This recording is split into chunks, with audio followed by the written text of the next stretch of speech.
First of all, I thank the Honorable President for giving me this opportunity to speak about the flagship program of the Prime Minister, which was launched in September 2014.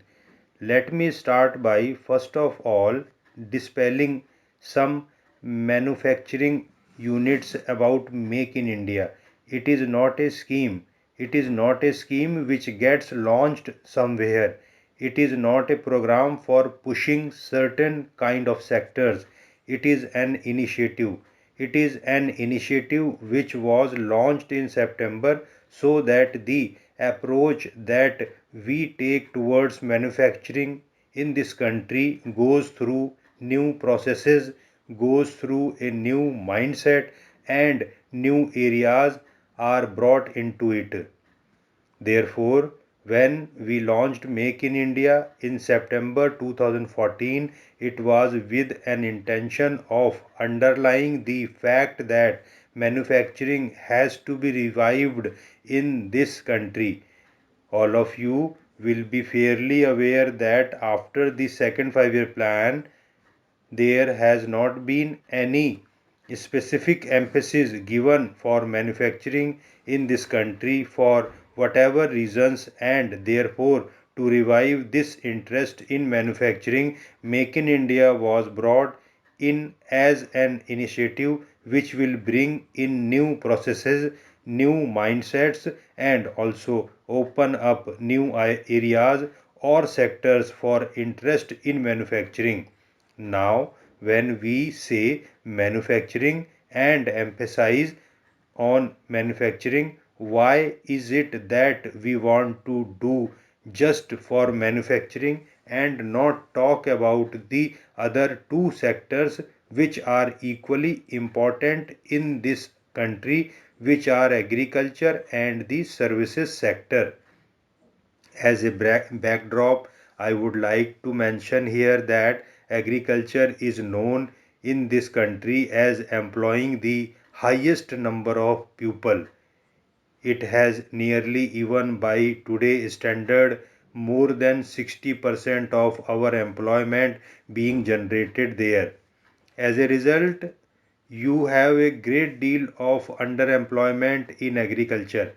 When I say underemployment, people are engaged in jobs which are really don't fully utilize their potential, as a result of which they are paid less. Agriculture, which can contribute a lot more to our GDP, does not end up contributing as much because there is so much underemployment in it. Now that underemployment has to come out of agriculture and they have to get engaged somewhere. They really cannot get engaged in the services sector, which contributes more than 50% to our GDP. If it's contributing more than 50% to our GDP, you would think that that is a sector into which the underemployed or the excess labor of agriculture can go in. Unfortunately, it is not so for two reasons. One, because services sector other than tourism component of it requires high skilling, and they also disproportionately engage in employment in the sense for those intensive contribution that they make to our GDP. They cannot employ that many disproportionately. They employ disproportionately less number of people in services sector. So you really cannot hope to have this excess labor from agriculture move directly into services sector. They have to have some window of opportunity in manufacturing wherein different skill levels can be accommodated. So semi skilled, partly skilled, fully skilled people can all find various types of jobs only in manufacturing, but they cannot find such a comfort in services sector, although services contributes more than 50% to our GDP. Given this, therefore, the Prime Minister, though it fit that revival of manufacturing is the only way in which India can have potential of this large chunk of excess labor moving out of agriculture into manufacturing sector. More than this, you also have nearly 300 million of our people coming into job market by about 2030. So it is a potential employment generation area that we need to highlight. That is why this emphasis on manufacturing. Now, talking of this emphasis on manufacturing through the Make in India, did we have any particular list of things? Yes, about 25% sectors have been given importance. We have listed them out.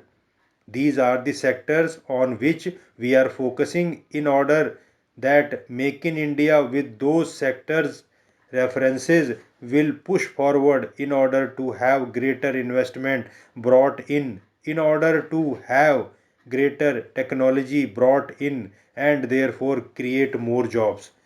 I am happy to report here, Honorable President, that throughout his visit abroad, the Prime Minister has generated a lot of interest in the idea of Make in India, as a result of which there are two impacts which have been created.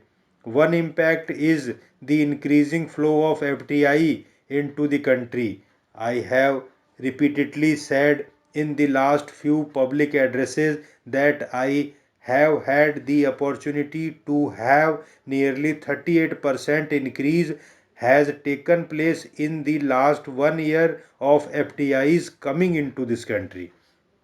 Whereas if you look the world over, there has been a drop of 16% FDI flow into different countries. In such a gloomy scenario, I am happy to report that India has shown a 38% increase in its FDI receipts as opposed to the 16% global fall. So, this is one impact which we have had as a result of the Prime Minister's various visits generating interest about making in India. The second impact has been that several multinational corporations which have high technology production capabilities, be it of aircraft, be it of high technology fabrication materials, or even semiconductors, are looking at India now to see if they can shift from various locations all over the world to come to India and set up manufacturing units here, because we have proven that we are still best placed in terms of costs. The cost of production in India is still far lower than many of the economies where high technology units have been set up over the last several decades. Even China, which was well before us and seen as a place for reduced cost of production, is now coming high cost of production area. As a result, many of them are shifting out of China, and at this time, speaking about Make in India has really served the purpose.